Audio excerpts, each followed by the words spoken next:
há aqui outro tema que está em cima da mesa, que é a vontade que os bancos têm de expandir a medida dos 100% para toda a gente. E quando se diz para toda a gente, não é para toda a gente que lá vai bater à porta.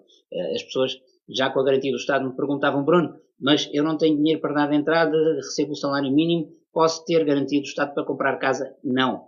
Porque quem vai decidir é o banco. E quando eu digo que não, eu não sou o banco, eu não faço ideia, terá que sempre passar por um banco para ser um não definitivo, mas a experiência que eu tenho é que nestas condições o Estado não vai fazer nada, porque o critério continua a ser o dos bancos, e continua a ser o dos bancos no sentido de não darem crédito para já, não darem crédito a pessoas só com base em garantias reais. Garantias reais é o quê?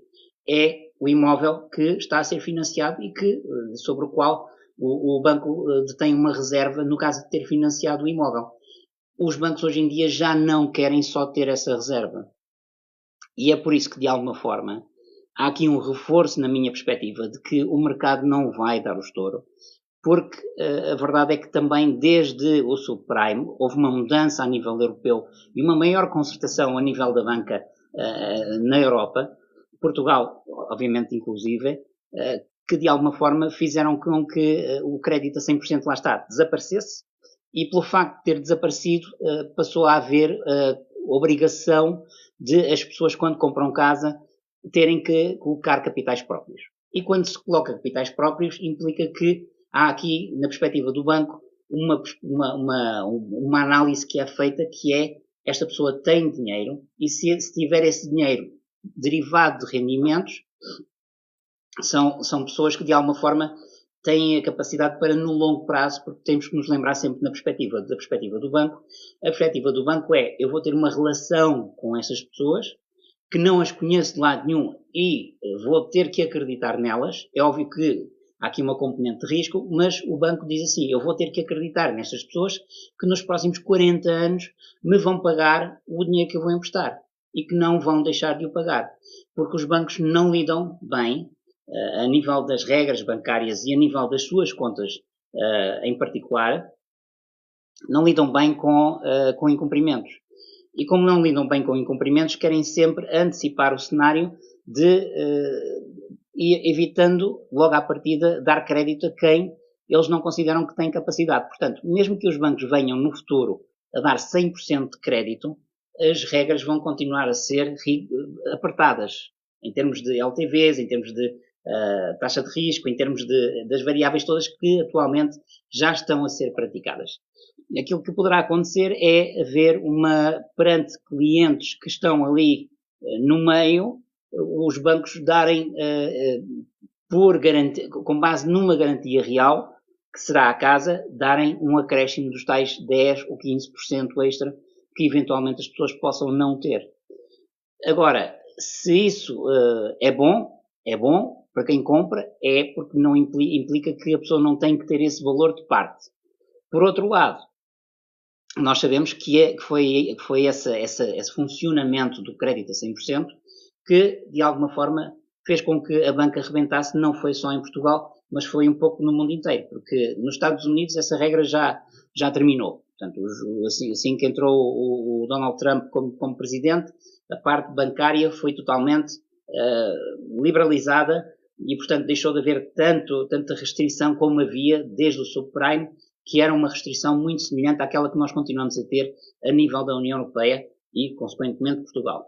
Mas a verdade é que tem sido essa garantia que deriva das pessoas darem dinheiro do bolso, os tais 10%, que passou a ser a norma, aquilo que se instituiu como sendo o valor certo para a pessoa ter, para poder comprar um imóvel, que garante aos bancos, nesta altura, que se houver uma crise a nível mundial, os bancos não vão receber as quantidades absurdas que receberam de casas quando foi o subprime. Porque as pessoas não vão querer perder o dinheiro que já colocaram, porque colocaram 10% de capitais próprios e também, de alguma forma, fizeram neste tempo amortizações. Portanto, as pessoas não vão querer perder esse valor todo. O que poderá acontecer aqui é uma colocação dos imóveis no mercado. Mas em que situações é que poderá haver aqui, esse é o tema, diria que é fundamental neste live que eu estou a fazer.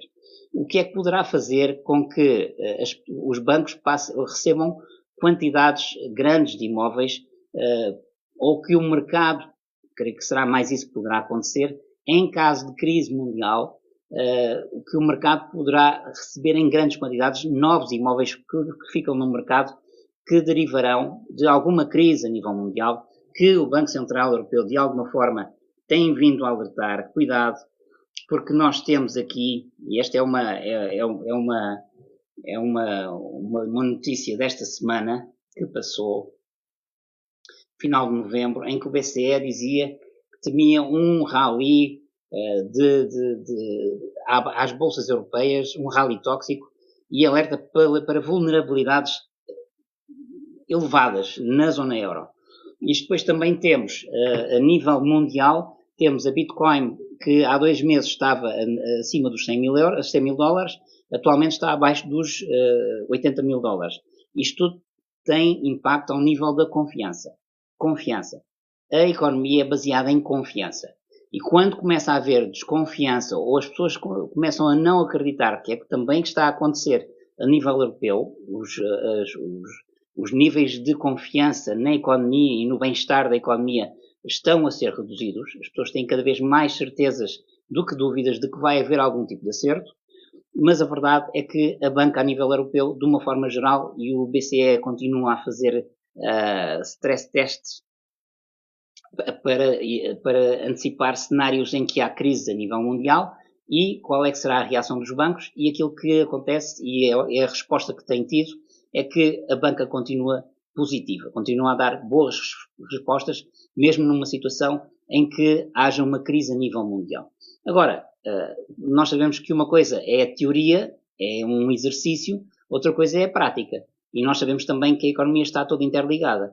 E quando nós temos os investidores institucionais cada vez mais apostarem em commodities como o ouro, a prata e outros materiais preciosos para terem o dinheiro aplicado, continuam, apesar disso, a manter as bolsas em alta, em níveis históricos em todo o mundo, por causa muito também da inteligência artificial. Fala-se até que ponto é que não poderá não haver aqui uma bolha na inteligência artificial ou derivada da inteligência artificial. Eu não acredito muito nisso, acredito que poderá haver aqui, se calhar, alguns players que poderão passar por algumas dificuldades, mas o setor em si não acredito no geral. Acredito que eventualmente poderá haver aqui um acerto nos investimentos grandes, gigantes que estão a ser propostos de serem feitos, mas acredito mais noutra parte, que é a indústria mais tradicional, mesmo a indústria tecnológica mais conservadora, mas de uma forma geral poderá haver aqui uma necessidade ou alguma ação a nível internacional que faça com que os setores mais tradicionais tenham algum tipo de impacto em termos financeiros. Os bancos em si que possam sentir algum tipo de aperto, porque estão muito dispostos a fomentar esta onda da inteligência artificial, e se estiverem expostos e acontecer algum tipo de cataclisma, aí poderá a banca vir junto dos seus clientes, apertar um pouco mais a malha. Estou a falar dos clientes institucionais, estou a falar das empresas a nível mundial, e se os bancos apertarem a forma como continuam portanto, a financiar as suas atividades, e se forem empresas que dependem muito do financiamento, foi isso que aconteceu muito no subprime e na construção e no imobiliário em Portugal em específico. O que acontecia era que os construtores que rebentaram eram construtores que se baseavam muito em ter um prédio em construção, um ou mais, e quando avançavam para o seguinte, ainda estavam a vender o anterior, que muitas vezes não estava acabado. E, portanto, toda a construção era alavancada. Tudo era com base em financiamentos. E como eram negócios que estavam muito alavancados em financiamentos na banca, a partir do momento em que a banca diz: eu não empresto mais dinheiro porque estamos nós a passar por uma situação complicada, então aí o que é que acontece? Eles deram um estouro. Como o imobiliário nessa altura, perdão, como o imobiliário nessa altura, a verdade é que há outros setores que se baseiam muito na banca para continuarem a fazer a sua atividade.